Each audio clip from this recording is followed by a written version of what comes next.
kereta dari stasiun Gambir pada pagi hingga siang ini semua telah diberangkatkan. Penumpang kereta tetap diseleksi dan tidak ada yang boleh melakukan mudik. Selasa pagi kereta terakhir yang dioperasikan hingga siang nanti sudah berangkat pada pukul 8.30 pagi untuk tujuan Surabaya. Sebelum berangkat, calon penumpang diseleksi maksud dan tujuan naik kereta, termasuk pemeriksaan sejumlah surat keterangan oleh petugas.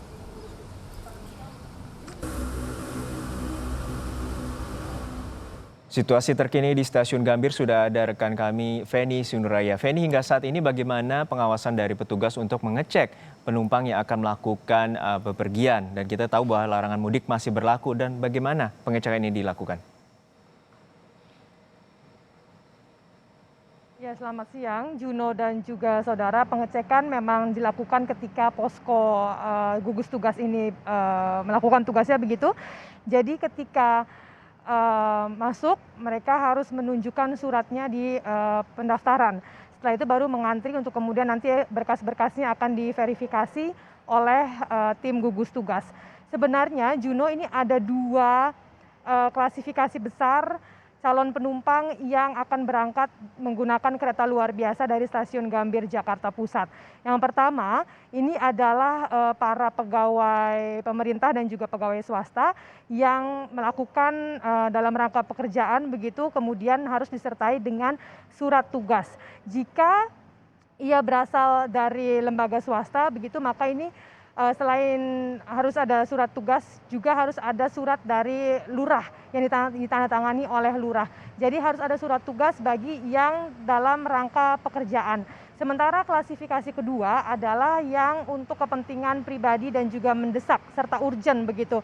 Ini salah satu kasusnya adalah jika ada anggota keluarga yang meninggal dunia atau tengah sakit keras, dan jika nanti akan menggunakan kereta luar biasa harus menyertakan pula surat keterangan meninggal dunia, anggota keluarga yang telah meninggal dunia dari daerah asal begitu, dari RT, RW dan kelurahan, serta surat dari rumah sakit jika ada atau jika kepergiannya ini untuk dalam rangka ada anggota keluarga yang tengah sakit keras. Jadi untuk dalam rangka pekerjaan harus menyertakan surat tugas dan juga surat bebas COVID, sementara untuk kepentingan mendesak dan juga urgent ini harus menyertakan surat keterangan dan juga surat bebas COVID. Untuk kedua-duanya harus ada surat bebas COVID-nya seperti itu. Namun kemudian, Juno, surat-surat ini akan diverifikasi begitu dan hanya berlaku sekali jalan saja. Jadi jika nantinya akan kembali ke Jakarta harus dilengkapi pula surat-surat yang sama. Dalam artian jika akan kembali ke Jakarta maka harus melakukan rapid ulang atau tes swab ulang sebelum nantinya kembali ke Jakarta. Tidak semuanya diloloskan begitu permintaannya untuk kemudian bisa naik kereta luar biasa. Ada beberapa orang yang kemudian tidak bisa diloloskan karena surat-suratnya tidak lengkap dan juga kemudian terindikasi akan melakukan perjalanan mudik. Totalnya ada sekitar 300-an dari sejak kereta luar biasa ini dioperasikan, yakni tanggal 12 Mei hingga hari ini, berarti kurang lebih seminggu ada sekitar 300-an calon penumpang yang ditolak karena suratnya tidak lengkap dan juga terindikasi melakukan mudik.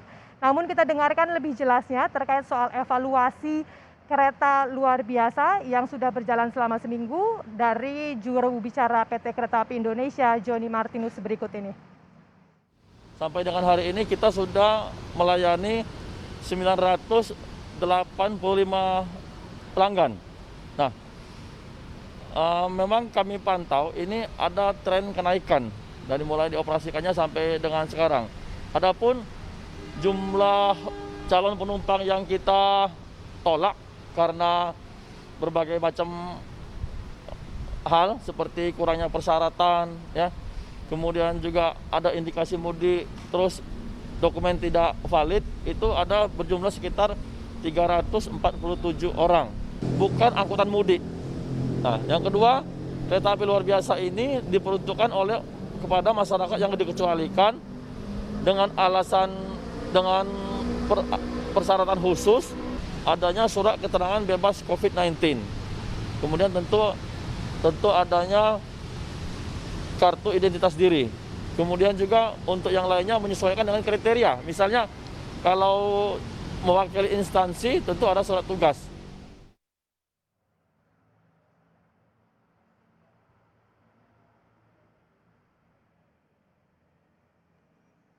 Nah, Juno memang ada berbagai macam persyaratan yang dipersyaratkan begitu untuk meminimalisir kemungkinan calon penumpang akan mudik.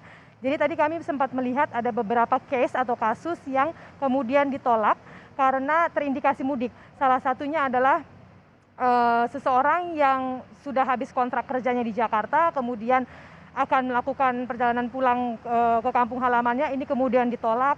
Kemudian juga ada pegawai pemerintah yang ingin kembali ke kampung halamannya dengan alasan ada anggota keluarga yang menikah, ini kemudian ditolak. Jadi tidak semerta-merta pegawai pemerintah melakukan perjalanan ini akan diloloskan, tidak. Jadi karena harus ada surat tugas dan tujuan pemberangkatan yang jelas begitu.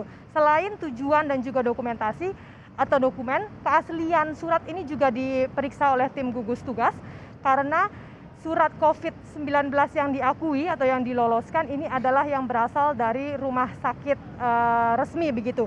Jadi tidak bisa dari aplikasi berbayar atau kemudian dari mobil keliling yang melakukan rapid test begitu, tidak bisa. Jadi harus dari rumah sakit dan distempel basah.